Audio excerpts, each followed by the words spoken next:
بسم الله الرحمن الرحيم يا أيها المزمل قم الليل إلا قليلا نصفه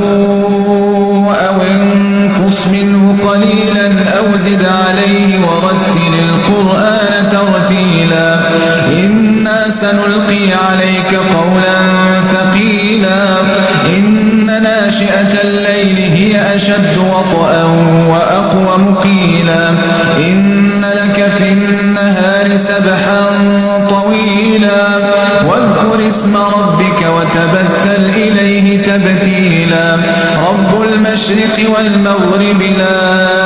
إله إلا هو فاتخذه وكيلا واصبر على ما يقولون واهجرهم هجرا جميلا وذرني والمكذبين أولي النعمة ومهلهم قليلا إن لدينا أنكالا وجحيما وطعاما ذا غصة وعذابا أليما يوم ترجف الأرض والجبال وكانت الجبال كثيبا مهيلا إنا أرسلنا إليكم رسولا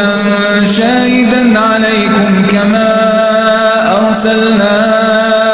إلى فرعون رسولا فعصى فرعون الرسول فأخذناه أخذا وبيلا فكيف تتقون إن كفرتم يوما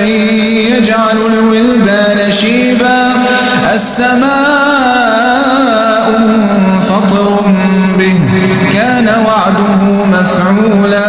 إن هذه تذكرة فمن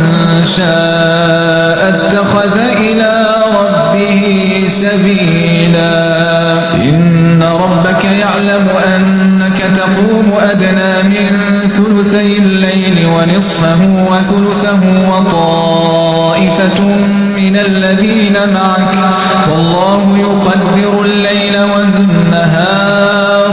علم أن لن تحصوه فتاب عليكم فاقرؤوا ما تيسر من القرآن علم أن سيكون منكم مرضى وآخرون يضربون في الأرض يبتغون من فضل الله وآخرون يقاتلون في سبيل الله فاقرؤوا ما تيسر منه وأقيموا الصلاة وآتوا الزكاة وأقرضوا الله قرضا حسنا وما تقدموا لأنفسكم من خير